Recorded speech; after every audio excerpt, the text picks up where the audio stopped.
참 예수님, 하느님 은총 안에서 여러분 또 이렇게 만나 뵙게 됐습니다. 그동안 안녕하셨어요? 주님께 감사하시고 또 기도하셨지만 다시 한번 우리 이 시간에 불러주신 주님 은총, 또 이 말씀을 통해서 크신 은혜 주실 우리 주님께 뜨거운 감사의 박수 한번 드립니다.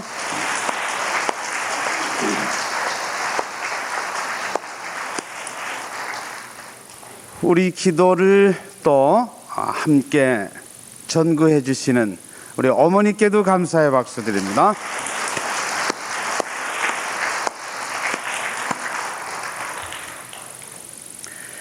기도하고 시작하겠습니다. 성부와 성자와 성령의 이름으로 아멘. 마태오복음 16장 24절 이하의 말씀입니다. 나를 따르려는 사람은 누구든지 자기를 버리고 제 십자가를 지고 따라야 한다. 제 목숨을 살리려고 하는 사람은 잃을 것이며 나를 위하여 제 목숨을 잃는 사람은 얻을 것이다. 사람이 온 세상을 얻는다 해도 제 목숨을 잃으면 무슨 소용이 있겠느냐? 사람의 목숨을 무엇과 바꾸겠느냐? 좋으신 하느님 아버지, 오늘도 이토록 저희들을 사랑하셔서 주님의 이름을 부를 수 있도록 이끌어 주시고 당신은 정 안에 머물고자 이 은혜의 제단을 찾게 하시니 진심으로 감사드립니다. 오늘 주님 말씀하셨던 것처럼 당신을 믿는 우리들이 이제 각자에게 주어진 십자가를 잘 지고 주님을 따를 수 있도록 주님의 그 크신 은총을 입고자 저희들 이 자리에 모였습니다. 세상의 온갖 것들을 다 얻는다 해도 영원한 생명이 우리에게 없다면은 그것들이 무슨 소용이 있겠습니까? 주님, 우리가 온전히 바라고 원하고 당신께 구하는 것은 세상적인 것들이 아니라 영원한 생명에 있음을 깨달아 앓는 시간이 되게 해주시고 그것을 붙들기 위해서 힘차게 달려가는 신앙인들 되게 하여 주시옵소서. 그런 저희들의 모습을 통해서 주님, 온갖 죄로 어두워진 세상을 밝히게 하시고 인간의 탐욕과 욕심으로 썩어가는 이 세상을 치유하는 주님의 도구들로 거듭 태어나는 은총을 이루어 주시옵소서. 오늘도 우리와 함께 하시는 성모 어머님의 전구를 청하며 우리 주 예수 그리스도의 이름으로 기도하옵나이다. 성부와 성자와 성령의 이름으로 아멘.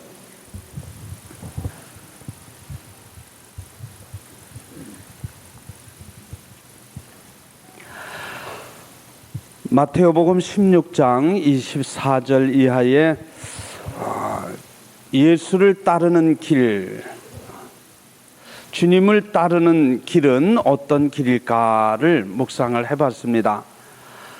오늘 여기 와 계신 분들이 다 주님을 믿으시는 분들이고 또 주님을 따르겠다고 하는 마음이 있기 때문에 이 자리에 다 와 계십니다.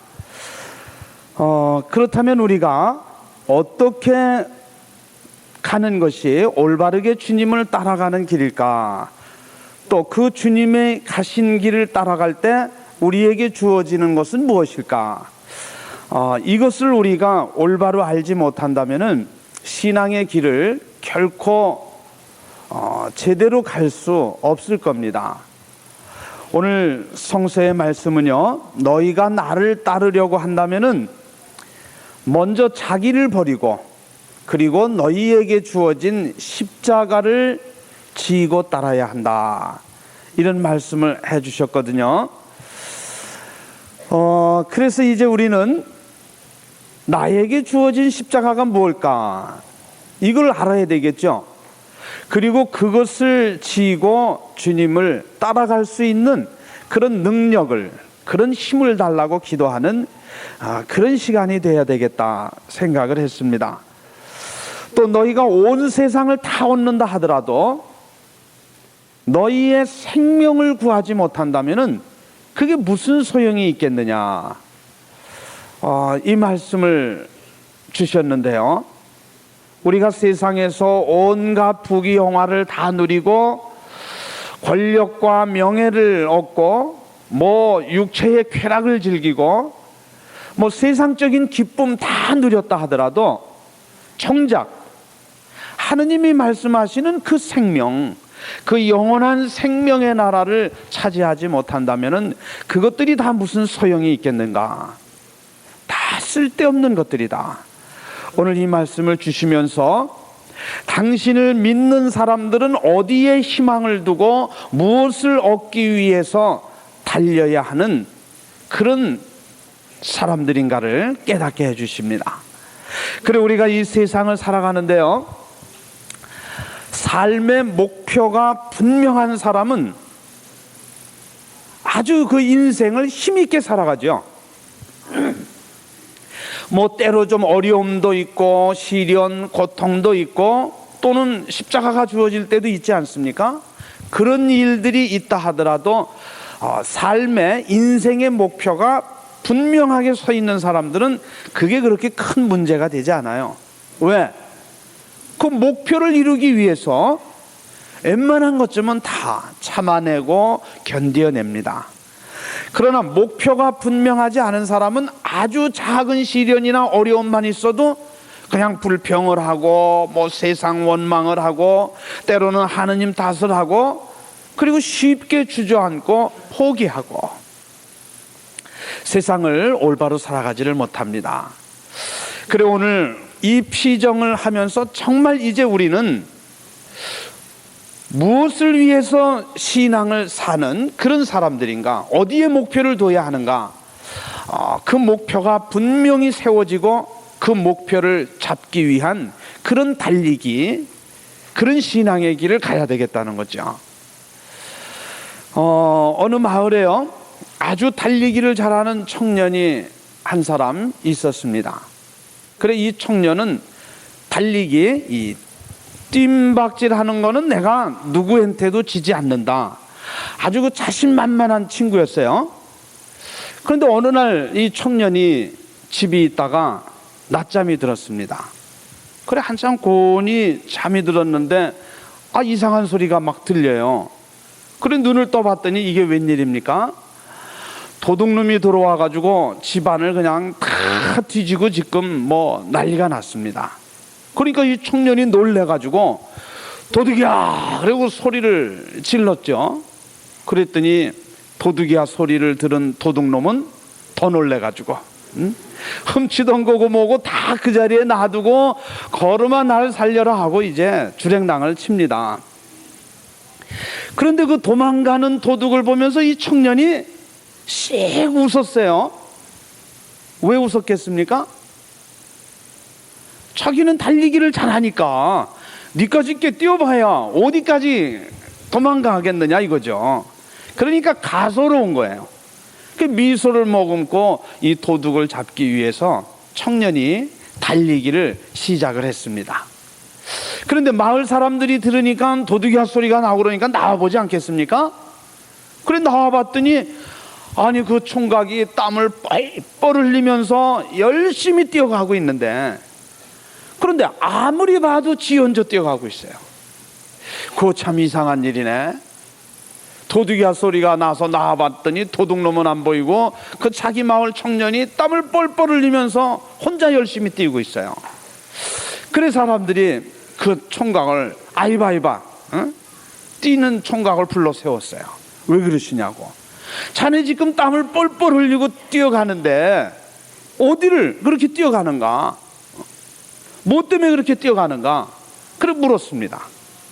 그랬더니 그때서야 이 청년이 가만히 생각을 해보더니 조금 있더니 그냥 자기 무릎을 탁 치면서 하는 말이 뭡니까?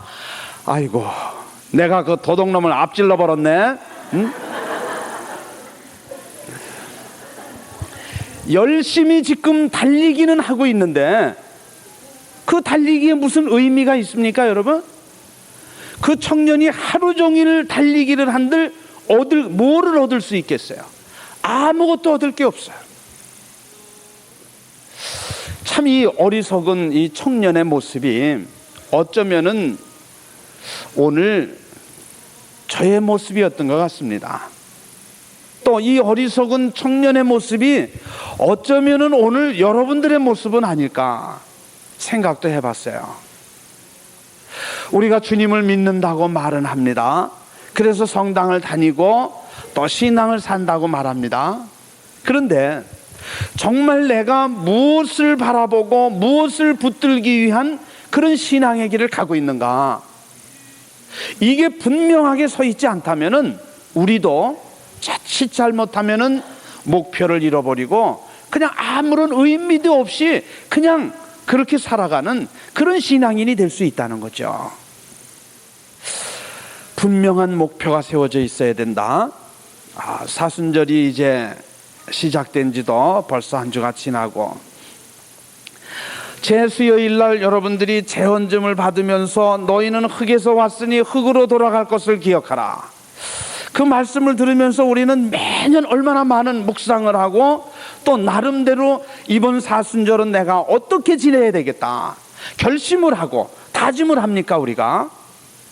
그런데 매번 되풀이하는 것은 그런 결심과 다짐을 해봤지만 지나놓고 보면은 아무것도 이룬 게 없어요. 그 결심이 또 깨져버리고, 그래, 인간은 이렇게 정말 보잘것없는 나약한 존재로구나, 그런 자신의 모습을 또 보게 되고 가슴을 치게 됩니다. 그래, 이번 사순절만큼은 정말 주님께 도움을 청하면서 여러분들 나름대로 계획하신 거, 결심하신 거, 그걸 이룰 수 있도록 그 목표를 분명하게 세우고 그것들을 통해서 영원한 생명을 얻는 그 시간까지 힘차게 달려가는, 그래서 주님의 은총 안에 머물게 되는 여러분 되시기를 바라겠습니다. 저도 가보지는 못했어요. 책에서 봤는데요. 이 다음에 이제 형편이 되면은 꼭 한번 가보려고 합니다. 이태리 그 미라노에 가면은 미라노 대성전, 뭐 그냥 책에서나 그림으로나 이제 보는 성전이죠. 뭐 엄청나게 큰 그런 아주 대성전인데요. 그 성전을 가면은요, 특징이 뭔가 하면은 들어가는 문이 3개가 있다고 그래요. 그러니까 본 성전을 들어가려면은 문을 3개를 거쳐야만 본 성전으로 들어가는 겁니다. 그만큼 큰 성전이에요.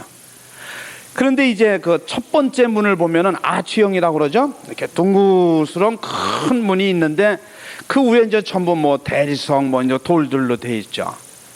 근데 거기에 뭐가 조각이 돼 있는가 하면은 장미꽃, 활짝 핀 장미꽃이 그 돌에 조각이 돼 있다고 그래요. 그리고 그 밑에 이제 글이 쓰여져 있는데 뭐라고 쓰여져 있는가 하면은 세상의 모든 즐거움은 잠깐이다. 잠깐이라는 거예요. 그 문을 지나서 두 번째 문을 가까이 가면은 거기는 뭐라고 쓰여져 있는가 하니 그 돌에 크고 작은 십자가가 다 조각이 돼 있고 그 밑에 글이 쓰여져 있는데 거기는 뭐라고 쓰여져 있는가? 모든 고통도 잠깐이다. 그 두 번째 문을 지나서 이제 마지막 세 번째 문을 가면은 여러분 상본을 보면은 왜 천사들이 날개 달린 천사가 막 하늘에서 나팔을 불고 막 이러는 거 많이 보셨죠? 천사들이 이제 주로 그렇게 막 그려지는데 그 천사가 그냥 나팔을 불면서 거기 오는 사람들을 환영해주는 그런 그 모습이 조각이 되어 있습니다. 그리고 그 밑에 글이 쓰여 있는데 뭐라고 쓰여져 있는가 하면은 오직 중요한 것은 영생을 얻는 것이다. 그렇게 쓰여져 있다고 그래요. 자, 오늘 이 3개의 문에 그려진 그림과 그 글들을 통해서 자, 우리 신앙인이 무엇을 향해서 달려가는 그런 사람들이어야 하는가를 생각해 봅니다. 첫 번째 뭐가 조각되어 있다고 그랬습니까? 장미꽃. 장미꽃은 참 화려한 거죠. 그래, 우리 유행가가락에도 보면은 장밋빛 인생 그리고 노래하지 않습니까? 그런데 그런 장미꽃 같이 화려한 인생도, 이 세상의 부귀영화도 그게 영원한 것이냐 이거예요. 그게 아니라는 거죠. 그래서 그 밑에 그런 세상의 모든 즐거움 잠깐이다, 스쳐 지나가는 것들이다, 그게 영원한 거 아니라는 것을 우리들에게 알려줍니다.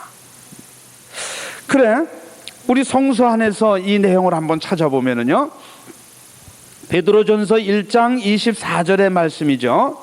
모든 인간은 풀과 같고 인간의 영광은 풀의 꽃과 같다. 풀은 마르고 꽃은 떨어지지만 주님의 말씀은 영원히 살아있다. 이 말씀을 믿습니까, 여러분? 세상의 모든 것 다 사라지겠지만 그러나 주님의 말씀은 영원히 살아있다. 이 말씀을 믿기에 우리는 신앙을 삽니다. 자, 이 성서의 말씀처럼 모든 인간의 영광, 인간이 말하는 이 세상의 기쁨, 즐거움, 또 인간이 이야기하는 것들, 그거 들에 피어있는 풀 한 포기에 불과한 것들이다. 인간이 말하는 그 영광, 그 들에 피어있는 꽃 한 송이에 불과하다. 그러나 그나마도 그 한 송이의 꽃이 시들지 않고 영원토록 피어있는 것이냐? 그렇지 않다고 그랬어요.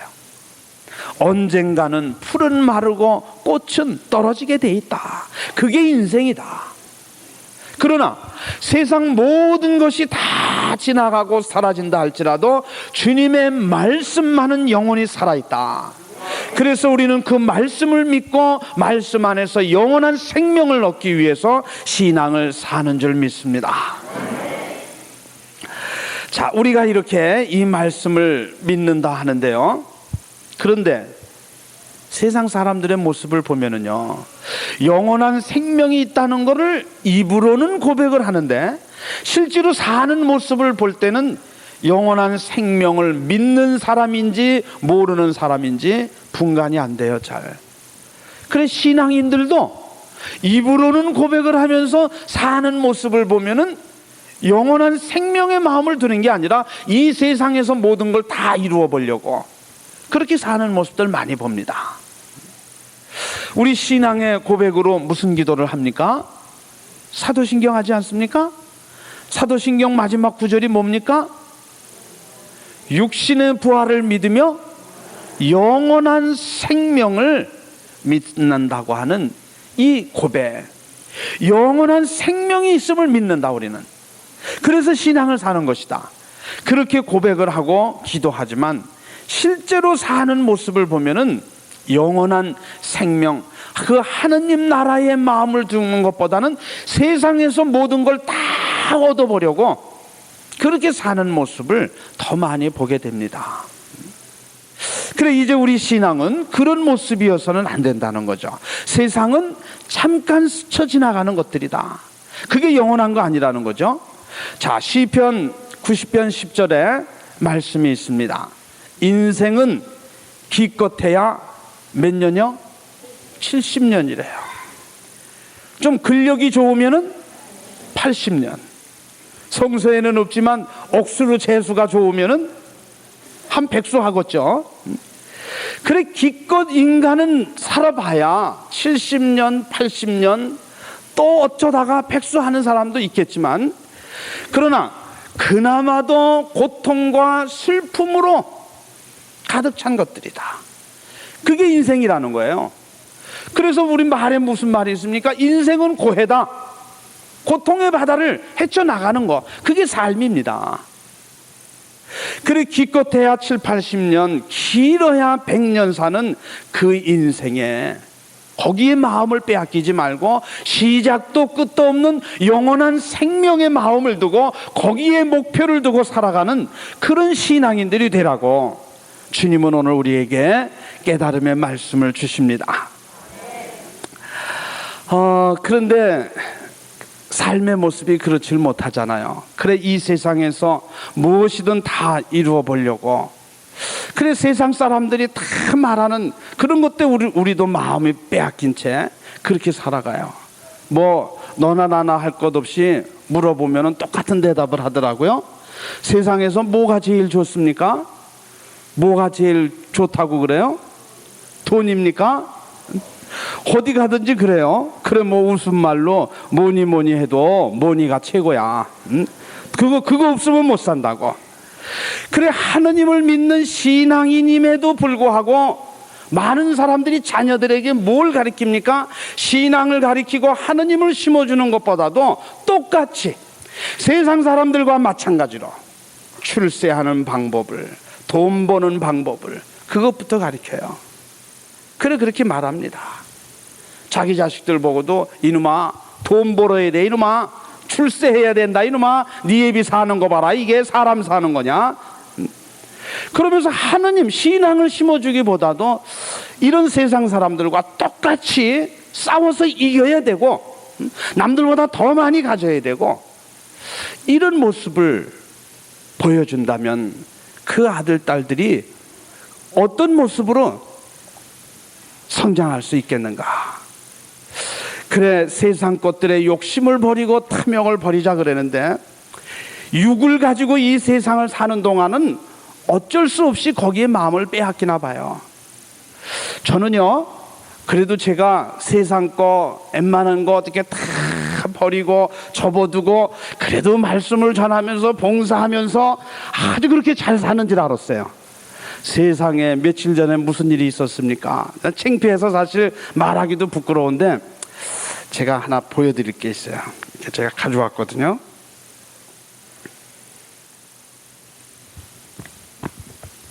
이게 뭡니까 여러분? 이거 뭔지 몰라요? 10만 원짜리 수표예요. 세상에 제가 10만 원짜리 수표를 다 가지고 다녀요. 이거 필요하신 분 계십니까? 이럴 때 뭐 합니까? 얼른 손 들어보면 이거 제가 드리려고 그랬더니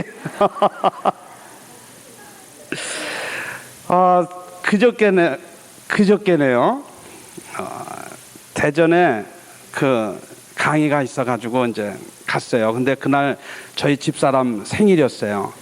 평상시는 뭐 돌아다니고 하느라고 생전 뭐 외식 한번 같이 못하고 참 무슨 죄입니까? 봉사하는 남편 둔 죄밖에 없어요. 그래도 그 남편이 열심히 봉사하라고 기도로서 뒷받침하고 늘 그렇게 살아주는 아내가 얼마나 고맙습니까? 그래서 그냥 큰 마음을 먹고 이제 같이 가자고. 그래서 저녁에 강의를 하고 이제 유성온천에 가서 제가 온천을 다 했습니다. 이제 그리고 이제 이렇게 돌아왔는데 저녁을 먹고 이제 둘이 같이 이렇게 길을 나섰는데 어둡잖아요. 어두운데 차들이 이렇게 쭉 서 있는데 얼핏 보니까 길바닥에 수표가 널렸어. 이 수표가 이게. 그래가지고 지금까지는 세상에 재물에 마음을 빼앗기지 말고 하느님만을 바라보면서 잘 살자. 딱 그랬는데 이게 눈에 딱 띄는 순간에 그냥 완전히 다 없어졌어요. 그래가지고 이거 얼른 주소해야 되는 거예요. 그래서 또 참 착각도 자유죠. 그래도 마음을 비우고 열심히 기도하니까 하느님이 우리의 처지를 아시고 필요할 때 쓰라고 이렇게 수표를 보내주시는가 보다. 그래서 얼른 주워서 이렇게 봤더니 세상에 얼마나 그 순간 제 마음이 비참했는지 몰라요. 자, 수표죠. 뭡니까?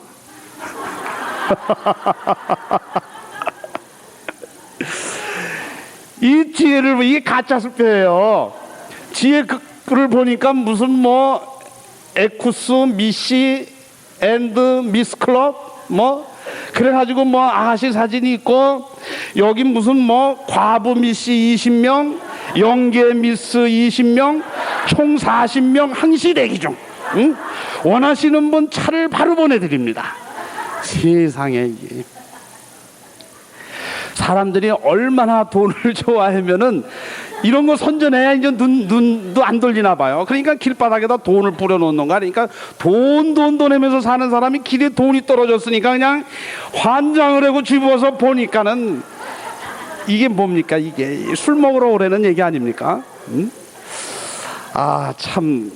그러면서 제가 속으로, 그래, 아무리 네가 네 나름대로는 마음을 비우고 욕심을 버리고 봉사한다 말하지만 아직도 네 모습은 아직도 멀었다. 그래서 더 겸손해야 되고, 그래서 더 열심히 기도해야 되고, 그런 것들에 정말 마음 빼앗기지 않고 주님 당신만을 바라보면서 힘차게 살아갈 수 있게 해주시라고, 정말 부끄러웠지만 내 자신을 보게 해주신 주님께 감사드리면서 그렇게 아내하고 같이 기도했었습니다. 그래서 이게 두고두고 내 교훈을 삼으려고 안 버리고 그 중에 하나를 제가 기념으로 이 수첩에다가 넣어가지고 다닙니다. 필요하시면 드릴게. 내 가면은 난 또 주워오니까. 네.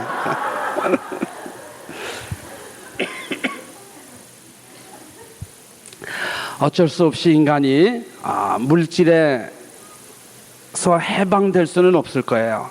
그러나 우리 신앙인이 달라야 한다는 건 뭡니까? 주님의 말씀을 믿는다는 것이 뭐냐?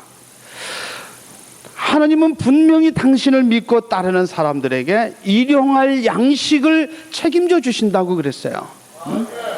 우리가 하루하루 살아나가는데 필요한 그거 있으면 되는 거 아닙니까? 그런데 사람들은 그 일용할 양식이 있음에도 불구하고 내일을 걱정하고 앞날을 걱정하기 때문에 욕심에 빠지고 탐욕스러워지는 거예요. 그러다 보니까 죄를 짓게 돼요. 그 죄가 자라서 죽음이 옵니다. 우리 이런 데서 해방되자고 하는 거지, 하느님 믿는 사람이라고 어떻게 돈 없이 세상 삽니까? 그건 아니죠. 그러나 주님을 믿는 사람들은 그분이 나와 함께 하시기 때문에 하루하루 살아갈 일용할 양식을 책임져 주시는 그분이 내 아버지시기 때문에 세상 사람들과 같이 탐욕에 빠지지 않고 그렇게 신앙의 길을 가자고 하는 거죠. 자, 첫 번째 문, 장미꽃 그림과 함께 세상의 모든 즐거움 잠깐이라고 그랬어요. 이 세상에서 누리는 부귀영화, 그거 잠깐 스쳐가는 그런 것들이다. 거기에 마음을 빼앗기지 말자, 그런 이야기였습니다. 자, 두 번째, 그 첫 번째 문을 지나면은 두 번째 문에 무슨 그림이 조각되어 있다고요? 십자가가 조각되어 있고 그 밑에는 세상의 모든 즐거움뿐만이 아니라 모든 고통도 잠깐이다. 오늘 주제 성서의 말씀은요, 나를 따르려면 누구든지 자기를 버리고 제 십자가를 쥐고 따라야 한다. 자, 이 십자가는 저에게도 주어져 있고 여러분에게도 있고 세상 모든 사람들에게 자기가 지고 가야 할 십자가들이 주어져 있습니다. 그리고 주님을 만나고자 한다면, 주님을 따르고자 한다면 누구를 막론하고 그 십자가를 지지 않고서는, 그 길을 가지 않고서는 결코 주님을 만날 수 없다는 걸 우리는 명심해야 돼요. 그래서 예수님을 만나기 위해서는 어떻게 해야 되는가? 여러분, 주님을 만나기 위해서 어떻게 해야 됩니까? 주님이 가신 길을 따라가면 만나요. 그거 틀림없지 않겠습니까? 제가 오늘 여러분을 만나기 위해서 이 자리에 여기까지 온 것처럼, 그래서 여러분을 만나고 있는 것처럼, 여러분도 예수님을 만나고자 하신다면 예수님이 가신 길을 따라가면 만나게 돼 있어요. 그거보다 더 정확한 방법이 어디 있습니까? 주님이 가신 길을, 주님을 만나기 위해서 나도 그 길을 갑니다. 이게 우리 신앙인의 길이어야 돼요. 그런데 예수님은 이쪽 길을 지금 가셨는데 그냥 믿습니다 주여 하면서 나는 이쪽으로 지금 가고 있다면 평생을 가야 주님 만날 수 있겠습니까? 결코 그분을 만날 수 없다. 그래서 우리는 그분이 가신 길을 따라가야 되는 거예요. 그런데 그분은 이 세상에 오셔서 어떤 길을 가신 분이냐? 예수님 세상에 오셔서 고난의 길을 걸으신 분이다. 가시밭길을 걸으신 분이다. 십자가의 길을 걸으신 분이다. 그래서 우리도 그분을 만나고 그분과 함께 부활의 영광을 누리고자 한다면은 바로 우리 앞에 주어지는 어떤 시련도 고난도 어떤 가시밭길이 놓여져 있을지라도 때로는 십자가가 주어진다 할지라도 주님이 가신 길이기 때문에 우리도 그 길을 가야만 하는 것이다. 이게 신앙의 길이라는 거죠. 그래서 예수님도 너희가 나를 따르려고 한다면 안 따라오려면 지든지 말든지 그건 마음대로 하고 나를 따르려고 한다면 십자가를 지고 따라야 한다. 그런데 얼마나 많은 사람들이 주님을 만나겠다 하면서도 십자가는 다 싫다고 벗어버린 채 그리고 주님을 따라가려고 하는가? 결코 그 사람은 아무리 소리쳐 불러봐도 결코 주님을 만날 수 없을 겁니다. 각자에게 맡겨진 십자가를 지고 따라야 한다는 거죠. 자, 그러나 예수님이 주님이 어떤 분이시냐? 십자가를 지고 따르라 말씀하시는 그분은 또 우리로 하여금 여러분들로 하여금 그 주어진 십자가를 다 지을 수 있는 그런 능력도 함께 주시는 분이라는 것을 믿으시기 바라겠습니다. 결코 우리가 지을 수 없는 십자가는 주시지 않는 분이에요. 그렇다면 어떻게 집니까 우리가? 고린도전서 10장 13절에 말씀하십니다. 하느님은 신의가 있으신 분입니다. 그래 그분은 때로는 당신 자녀들에게 시련을 주시기도 하지만 그러나 결코 견디어낼 수 없는 시련은 주시지 않습니다. 이게 주님의 약속이에요. 나를 따르려면 너희가 십자가를 지고 따라야 한다고 십자가를 내주시는 그분께서는 그러나 우리 각자의 능력을 알고 각자의 삶의 모습을 아시는 그분은 나를 창조하신 분이기 때문에 나보다 나를 더 잘하시는 그분은 결코 우리가 질 수 없는 십자가는 주시지 않는다는 말씀이죠. 이 약속의 말씀이 있기에 우리는 두려워하지 않고 어떤 십자가가 주어진다 할지라도 주님 이것이 제가 져야 할 십자가라면 제가 이 십자가를 지고 주님을 따르렵니다. 이 십자가 질 수 있는 능력을 주십시오, 힘을 주십시오 하고 하는 그런 기도가 우리 안에서 이루어질 때 이제 우리는 비로소 성숙한 신앙인이라고 말할 수 있을 겁니다. 오늘 이 사순절 피정을 통해서 여러분들 물론 이제까지 기도 많이 하셨지만 그러나 대부분의 기도는 어떤 기도였습니까? 십자가가 있을 때 시련이 있을 때 그걸 벗게 해달라고 기도했어요. 하느님 왜 나만 이렇게 고통스러워야 합니까? 이 고통을 좀 거두어 주십시오.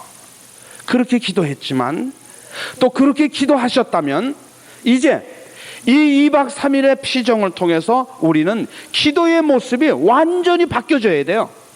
어떻게 바뀌어집니까? 주님 이것이 내가 져야 할 십자가라면은 이걸 벗어버리게 해달라고 기도하는 거 아닙니다. 지겠습니다.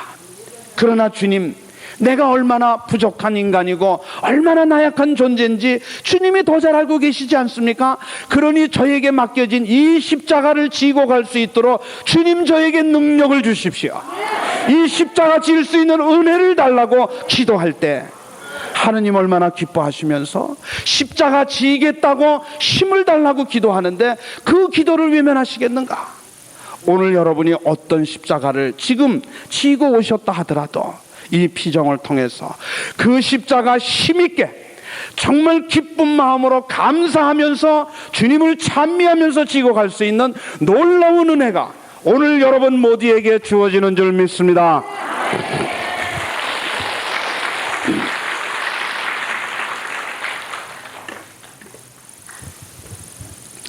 우리의 기도가 그렇게 바뀌어질 때 십자가는 축복입니다.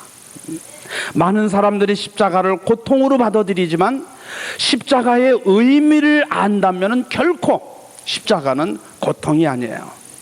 그것을 통해서 내가 주님을 만나고 그것을 통해서 예수 그리스도의 부활에 동참할 수 있는 상상할 수도 없는 놀라운 하느님의 은총이라는 걸 우리는 깨달아야 되겠죠.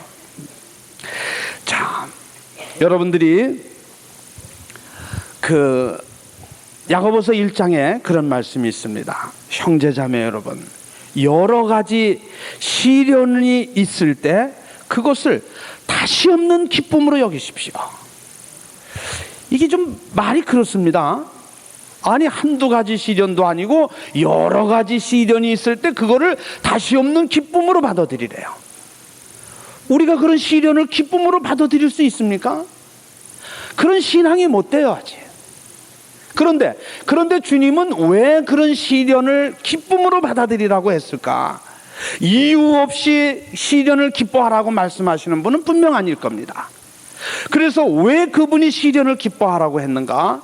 성서를 계속 읽어 내려가니까 야고보서 1장 12절에 뭐라고 그럽니까? 시련을 견디어내는 사람은 행복합니다. 반대로, 그러면 시련을 견뎌내지 못하는 사람, 십자가가 주어지면 원망이나 하고 불평이나 하고 벗어버리는 사람들, 그 사람들은 반대로 불행한 사람들이라는 거죠. 십자가를 지는 사람은 행복한 사람이지만 그것을 벗어버리는 여러 가지 시련, 고통 또는 십자가를 믿음으로 기도하면서 하느님께 의지하면서 그것을 지고 나가는 사람들, 그는 생명의 월계관을 받을 것이지만 불평이나 하고 원망이나 하고 왜 나는 이렇게 살아야 하는가, 그렇게 말하면서 사는 사람들, 그 사는 것 자체도 고통이고 죽어서도 결코 하느님께서 주시는 영원한 생명의 나라를 차지하지 못합니다. 얼마나 불쌍한 인간입니까? 여러분들이 금은방에 보석상에 가면은요, 그 진열장 안에 금은 보석이 다 진열이 돼 있고 얼마나 그냥 그 아름다운 광채를 빛내면서 사람들의 부러움을 삽니까? 그런데 그 진열장에 진열되어 있는 그 금은 보석들이 처음부터 그 진열장 안에 진열될 수 있었는가? 분명히 그건 아닙니다. 그곳에 진열되기까지는 많은 과정이 필요했어요. 많은 시련이 있었어요. 먼저 그곳에 오기 전에는 그 뜨거운 용광로 속에서 자기 자신이 온전히 녹아지는 그런 과정을 인내해야만 돼요. 그렇지 않고서는 진열장에 진열될 수가 없어요. 그래서 불순물이 제거되고, 그리고 이제 정말 그 온전한 금이나 은이 추려지게 마련이죠. 그랬을 때 거기에서 추려진 금이 그냥 덩어리 자체로 진열장 안에 들어올 수 있습니까? 천만의 말씀이죠.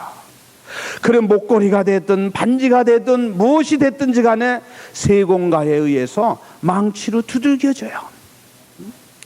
그 과정을 또 견뎌내야 돼요. 그리고 아름다운 모습으로 만들기 위해서 조각칼에 의해서 자기 몸이 깎이워지는 그 아픔을 견뎌야만 합니다. 그래야만 그것은 하나의 작품이 되어서 진열장에 진열될 수 있는 거지, 그런 과정도 없이 그런 고통도 없이 그냥 세상 사람들의 부러움을 사는 그런 존재가 될 수 있는가? 분명히 아니죠. 그렇다면은 우리도 생각해야 됩니다. 우리는 누구의 작품입니까? 에베소 2장 10절에 우리는 모두가 하느님의 작품입니다 그랬어요. 그렇다면은 하느님에 의해서 지금 만들어져 가고 있는 하나의 작품이라면은 지금 우리도 지금 바로 이런 진열장에 진열되어 있는 이 보석들과 똑같이 그런 과정을 거치고 있는 중이에요. 이 세상 진열장에 진열되는 그런 것이 아니라 시작도 끝도 없는 영원한 생명의 나라, 하느님 나라 진열장에 진열되어야 할 그런 아름다운 영혼이 되기 위해서 하느님은 지금 조각칼을 드시고 내 영혼을 지금 아름답게 다듬어 나가고 계시다는 거죠. 그래서 때로는 어떤 시련이라고 하는 칼날이 내 영혼을 다듬어 나가고 있고, 때로는 고통의 칼날이 내 몸에 닿을 수도 있고, 때로는 십자가라고 하는 칼이 내 영혼을 아름답게 다듬어 나갈 수 있습니다. 그것은 왜 그렇습니까? 나를 아름답게 만들어서 영원한 생명의 나라 그 천국 진열장에 나를 진열하기 위해서, 하느님이 나를 사랑하시기 때문에 우리가 겪어야 하는, 거쳐야 하는 과정이라고 생각한다면 고통도 은총이요, 십자가 하느님을 만날 수 있는 축복이요. 오늘 여러분들 마음속에 이 시련에 대한 의미가 바뀌어졌으리라고 믿습니다.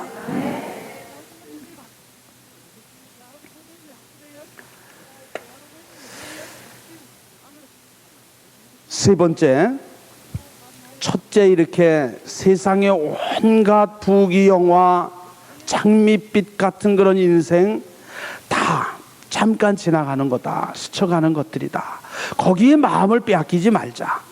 그리고 나의 그 목표인 영원한 생명의 나라, 그것만을 바라보면서 달려가야 된다. 그렇게 첫째 문을 통과한 사람들이 세상에는 즐거운 일만 있는 건 아니죠. 시련도 고통도 어려움도 따르게 마련이다. 그것도, 그런 어려움도 고통도 그게 영원토록 나에게 있는 것이 아니라 잠깐 스쳐 지나가는 것들이다. 그래서 그런 모든 어려움도 시련도 견뎌내는 사람, 두 번째 문을 통과한 사람이겠죠. 그 시련 고통을 겪을 때는 정말 그냥 그것 때문에 내 마음이 온통 괴로움에 사로잡히고, 뭐 앞을 봐도 뒤를 봐도 좌우 하늘을 봐도 어느 한 곳 내가 나아갈 곳이 없는 그런 사면초가 속에 있는 것 같지만, 그러나 그 시간에도 주님의 은총은 함께하고 계셨다는 것을 우리는 생각해야 됩니다. 그리고 시간이 지나면은 바로 하느님의 은총이었구나 하는 것을 깨닫게 될 때가 분명히 온다는 거죠.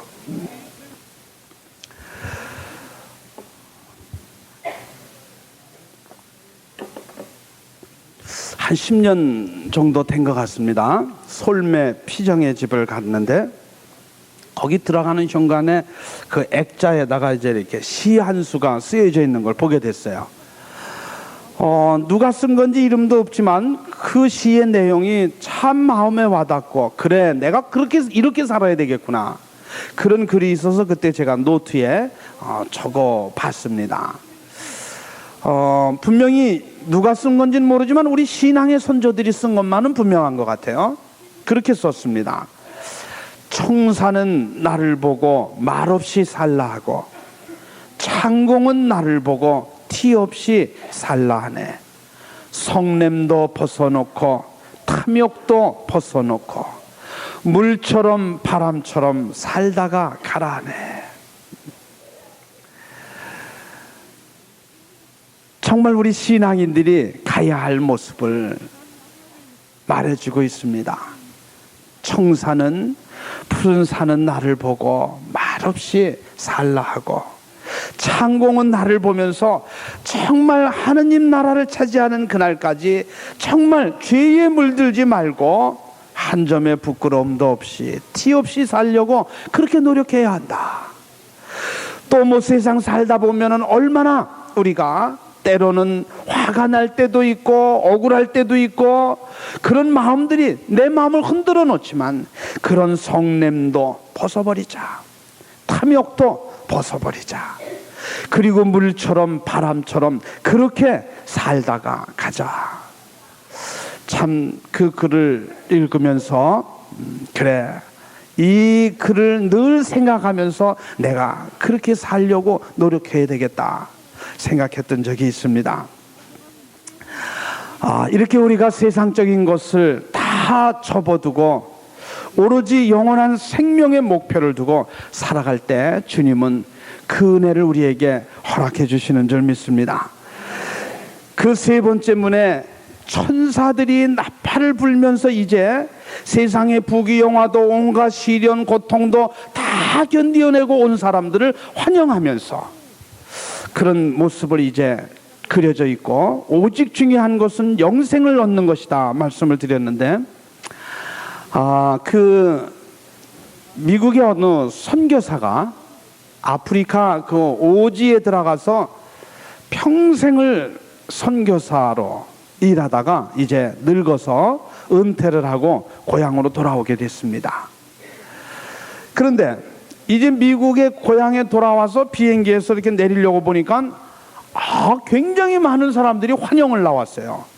그리고 군악대들이 막 밴드를 연주를 하면서 환영을 하는 겁니다. 그러니까 이 선교사가 기분이 아주 좋았어요.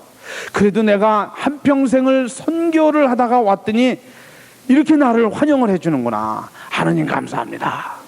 그리고 그냥 그러고 비행기를 내려섰는데, 아니 이게 웬일입니까? 자기를 보고 다들 박수를 치고 그래야 되는데 자기를 보는 게 아니라 딴 사람을 보고 환호를 하고 박수를 치고 하더라 이거예요. 그래 알고 봤더니 자기를 환영하는 게 아니라 그 같은 비행기에 린드버그라고 하는 비행사가 타고 왔는데, 그 비행사는 단발 비행기로 대서양을 횡단한 최초의 사람이었어요. 그를 환영하러 나온 건데 선교사는 자기를 환영하는 줄 알고 폼을 잡았다가 그냥 민망스러워졌죠. 그래 이제 집이를 그 호텔에 와가지고 가만히 생각을 하니까 참 서운하기도 하고 그냥 화가 나기도 하고, 내가 그래도 평생을 몸 바쳐서 주님 말씀을 전하다 왔는데 그 비행사만도 내가 못하단 말인가. 그러니까 괜히 그냥 속을 퍼지고 지난 날들이 그냥 헛되게 간 것 같고 그런 유혹에 빠져가지고 그냥 방바닥을 치면서 통곡을 했대요. 그랬더니 한참 만에 그 선교사의 귀에 하느님의 음성이 들리더랍니다. 얘야, 린드버그는 자기 고향에 돌아와서 지금 환영을 받고 있지만 너는 지금 네 고향에 돌아온 것이 아니지 않느냐. 뭐가 그렇게 서러워서 눈물을 흘리는가? 이 다음에 네가 네 본향에 돌아오게 되는 날 천국 시민들이 나와서 너를 맞이해 줄 거고 하늘의 천사들이 너를 환영할 거고 내가 직접 네 손을 잡고 너를 맞이해 줄 텐데 세상에서 뭐 환영받지 못했다고 그렇게 눈물을 흘리고 난리를 피느냐. 그 음성을 듣는 순간 선교사는 깨달았습니다. 그렇군요, 주님. 내가 머물러야 할 본향은 이 세상이 아니라 하느님 당신 나라라고 하는 것을 제가 잠시 잊었습니다. 저를 용서해 주십시오.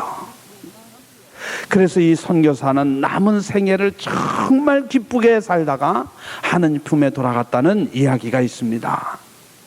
분명하지 않습니까? 우리의 본향이 어디입니까, 여러분? 하느님 나라죠. 뭐 이 육은 흙에서 왔으니까 흙으로 돌아가야 하는 것 당연한 것이지만, 그러나 나의 생명, 나에게 주신 하느님의 영혼, 하느님으로부터 왔으니 하느님께 돌아가야 하는 거죠. 그래 우리가 머물러야 할 본향은 이 세상이 아니라 하느님 나라라는 거. 그래서 우리가 목표로 하고 살아야 하는 것도 이 세상에 있는 것이 아니라 하느님 나라에 있다고 하는 것. 그게 바로 우리가 가야 할 신앙의 길이라는 거죠.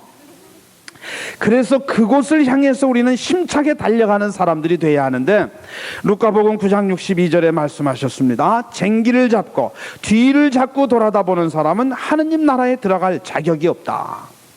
그런데 우리는 너무너무 자주 세상을 되돌아봐요. 그러고서는 하느님 나라에 들어갈 자격이 없다. 필립비 3장 13절에 나는 내 뒤에 있는 것을 잊고 앞에 있는 것만 바라보면서 목표를 향하여 달려갈 뿐입니다. 뒤에 있는 것은 잊어버리자. 너무나 많은 사람들이 지난 날에 집착을 해요. 그래서 괴로워하고 그래서 자기를 학대하고, 그런 모습은 하느님이 원하시는 모습이 아니에요. 그래 여러분들이 이 성심 기도의 집에 이곳에 피정을 오시기 전까지는 여러분의 영혼의 모습이 어떤 모습이었든지 간에 거기에 마음 빼앗기지 마십시오. 하느님은 여러분들의 그 죄로 더럽혀진 얼룩진 영혼의 모습을 깨끗하게 씻어주셔서 새로운 삶을, 새 생명을 주시기 위해서 여러분을 이 자리에 불러주셨어요. 그래서 오늘 우리는 기도하면서 하느님께 감사해야 되고, 불러주신 주님의 은총에 찬미를 드려야 하고, 새 사람이 되어서 새 생명이 되어서 돌아가는 하느님 나라를 차지하는 여러분들 되셔야 됩니다. 그곳을 들어가기 위해서 힘차게 달려가는 달리기 선수들이 돼야 한다. 사도 바울은요, 신앙을 달리기에 많이 비유를 했어요. 여러분들 달리기 선수들이 그 달리기를 할 때, 마라톤을 하든 뭐를 할 때 뭐를 입고 뜁니까? 달리기 선수들이 뭐 입고 뛰어요? 밍크 코트? 뭐 그냥 양복 입고 넥타이 탁 메고 폼 잡고 뜁니까? 그런 사람 하나도 없어요.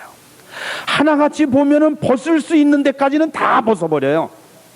더 벗으면 이제 경범죄로 이제 끌려갈 뭐 그 정도 되면 안 되고, 그래 팬티 하나 하고 티 하나 입고 뛰는 겁니다. 왜 그렇게 다 벗어버리고 뛰느냐? 이유는 간단해요. 달리는데 다 장애가 되기 때문에 그래요. 이런 거 입고 뛰어야 달리는데 거치장스러운 거예요. 목표를 향해서 달려가는데 다 불필요한 것들이에요. 그러니까 벗을 수 있는 데까지 벗어버리는 거예요. 그래야 힘차게 달려갈 수 있어요. 마찬가지로 우리도 세상의 달리기 선수들은 썩어 없어질 이 세상의 월계관을 얻으려고 금메달을 따려고 달리는지 모르지만, 우리는 세상의 금메달이 아니라, 월계관이 아니라 하느님이 주시는 생명의 나라의 월계관을 쓰기 위해서 달려가는 그런 신앙인들이라고 한다면 얼마나 더 우리는 최선을 다해서 뛰어야 되고, 정말 우리가 달려가는데 불필요한 거추장스러운 것들 다 벗어버려야 하는가. 그래서 아까도 그 시에서 말했던 것처럼 탐욕도 벗어놓고, 성냄도 벗어놓고, 나의 이기심도 벗어놓고, 자존심도 내버리고, 오로지 주님만을 바라보면서 힘차게 달려가는 그런 여러분 되시기를 바라겠습니다.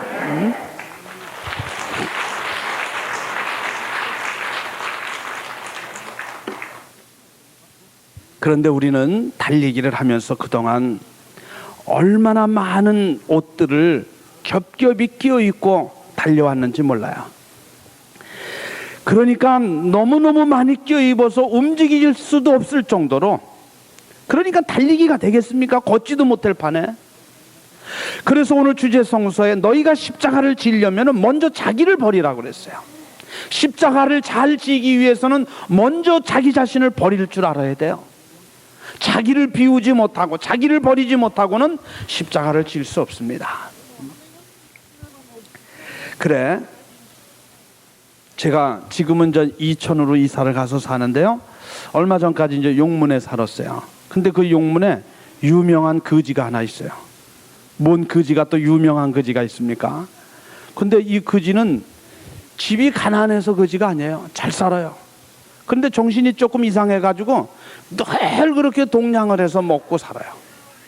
그 거지가 얼마나 지저분하고 뭐 그 행색이 그렇지 않습니까? 그런데 참 이상한 거는 그 거지가 보따리 하나를 가지고 다니는데, 그 보따리는 잠을 잘 때나 화장실을 갈 때나 어디를 갈 때나 결코 이거는 내려놓는 법이 없어. 아주 애지중지하고 그 보따리를 끌어안고 살아요. 그러니까 사람들이 저 거지 보따리에 뭐가 들었을까 궁금한 겁니다. 그런데 돈이 많다는 건 알거든요. 먹는 거 다 얻어먹죠. 매일 동냥하는 거는 하루도 안 빠지고 농협에 가서 꼬박꼬박 입금을 시켜요. 그러니까 사람들이 분명히 저 보따리 속에 아마 금덩어리 몇 개는 들어있을 거야. 그게 궁금해져 가지고 이제 왜 또 그런 뭐 그냥 짓궂은 사람들 있잖아요. 하루는 그 거지 보따리를 강제로 뺏었어요. 뭐가 있나 한번 풀어보려고 호기심에. 그래 그걸 풀어봤더니 거지 보따리 속에 뭐가 들어있었겠습니까? 거지 보따리 속에 뭐 거지 같은 거밖에 더 들었겠습니까? 뭐 궁금해서 불러봤더니 세상에 거기 보니까 뭐 다 떨어진 내복 조가리, 뭐 다 부서진 우산, 뭐 그냥 구멍난 냄비 조가리, 맨 쓸 수도 없는 거, 쓰레기 같은 것들, 그런 것이 들어있더라는 거예요. 그걸 꼭 싸가지고 애지중지하고 끌어안고 살아온 거예요. 물론 정신이 좀 이렇게 됐으니까 그렇겠지만, 그 이야기를 듣고 제 자신을 보는 것 같았어요. 참 많은 것 깨달았습니다. 그렇군요, 주님. 우리가 볼 때는 그 거지가 애지중지하고 있는 거, 그거 아무데도 쓰잘데없는 것들, 다 쓰레기들, 다 내버려야 할 것들, 그걸 그 거지는 끌어안고 살아왔어요. 나는 뭐를 끌어안고 살아왔는가? 지금 내가 끌어안고 살아왔던 것들, 내가 붙들고 살아왔던 것들, 내가 놓을 수 없다고 애착을 하고 살아왔던 것들, 하느님이 보실 때는 그 역시 아무데도 쓸데없는 쓰레기 같은 것들, 영원한 생명을 얻는데 아무런 도움도 되지 않는 그런 것들을, 그 쓰레기들을 내가 끌어안고 그것을 붙들고 살아온 것은 아닐까, 자신의 모습을 볼 수 있게 됐습니다. 정말 우리는 너무나 많은 시간 속에서 정말 영원한 생명을 얻는 것, 그 일에 도움이 되지 않는 것들, 필요 없는 것들, 그런 것에 너무너무 마음을 빼앗기고 거기에 애착을 하고 살아온 것 같습니다. 오늘 이런 깨달음이 여러분 안에도 함께 하셔서 하느님을 만나는데 장애가 되는 것들, 불필요한 것들 오늘 이곳에 다 내어놓으시고, 이제 그분이 주시는 진정한 기쁨이 뭐냐, 그분이 주시는 평화가 뭐냐, 그분이 주시는 은총만을 마음속에 가득가득 담고 돌아가셔서 온 세상에 주님을 증거하는 그분의 아들, 딸 되시기를 바랍니다.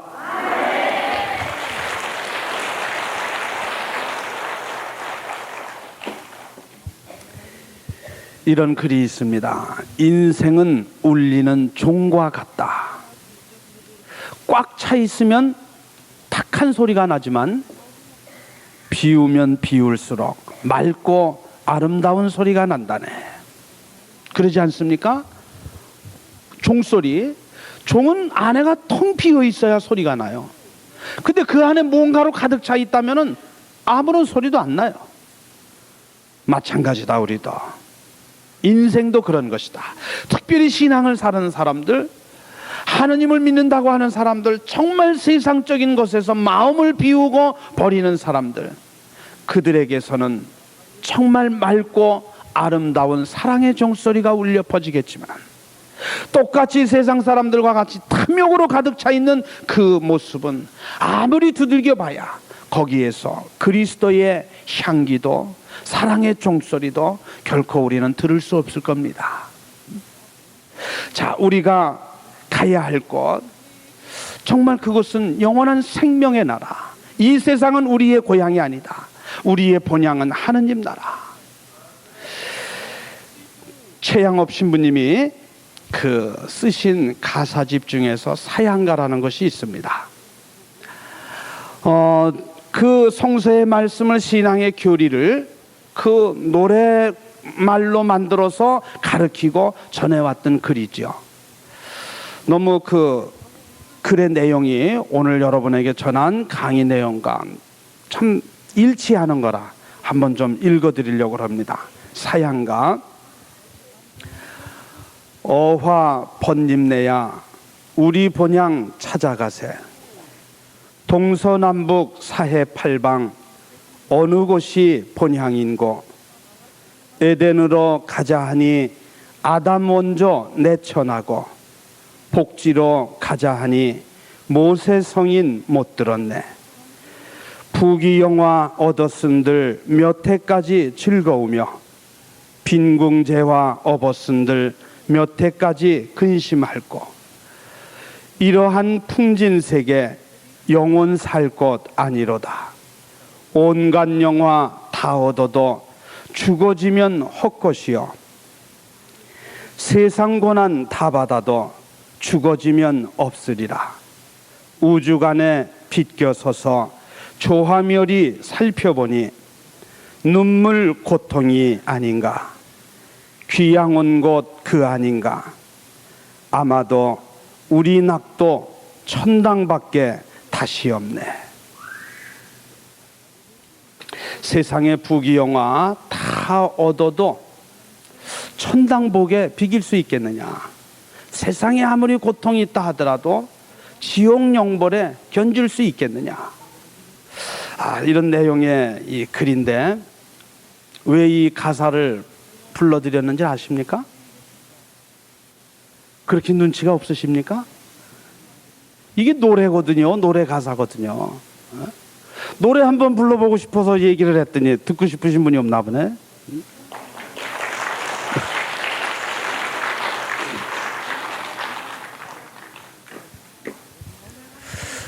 이 가사 내용을 마음에 좀 새기시면서 한번 불러보겠습니다. 어와 번님네야 우리 본향 찾아가세 동서남북 사해팔방 어느 곳이 본향인고 에덴으로 가자 하니 아담 원조 내쳐나고 복지로 가자 하니 모세 성인 못 들었네 부귀영화 얻었은들 몇 해까지 즐거우며 빈궁제와 업었은들 몇 해까지 근심할 곳 이러한 풍진세계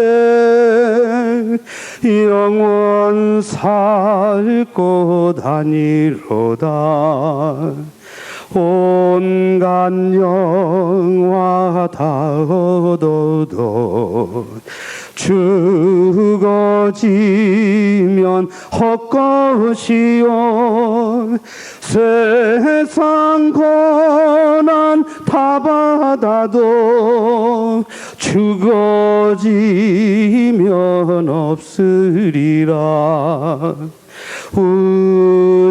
우주간에 비켜서서 저와 멸이 살펴보니 눈물 고통이 아닌가 귀양 온곳 그 아닌가 암마도 우리 낙도 천당밖에 다시 없네.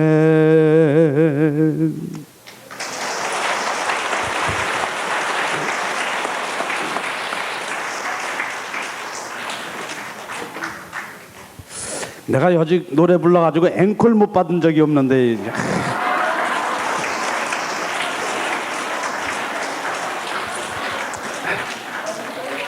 이 지금 부른 게 1절 부른 거거든요.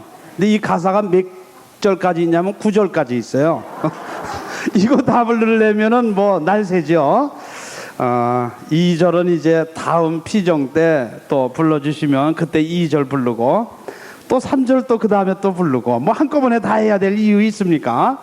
1절의 내용만도 우리가 묵상하면서 잘 산다면은 정말 우리는 하느님께 기쁨을 드리는 자녀들이요 그 삶을 통해서 영원한 생명을 얻게 되는 줄 믿습니다. 우리 신앙인이 목표로 해야 될 그곳 영원한 생명의 나라를 차지하기 위해서 세상 사람들이 말하는 부귀영화 너무 거기에 마음 빼앗기지 말자. 다 잠깐 스쳐가는 것들이다. 그래 그런 것들에서 최연할 수 있고 그런 것에서 해방되고 때로는 세상을 살면서 신앙을 살아갈 때 고난도 있고 시련도 있고 어려움도 있겠지만 주님은 결코 견디어낼 수 없는 그런 것을 주시는 분이 아니니까 믿음으로 주어진 십자가를 지고 살아갈 때 우리는 이제 정말 영원한 생명이 있는 하느님 나라 안에서 그분과 함께 영원한 행복을 누리게 될 줄로 믿습니다. 영광이 성부와 성자와 성령께 성부와 성자와 성령의 이름으로 아멘. 우리 주님께 감사의 박수 드리고 마칩니다. 있습니다.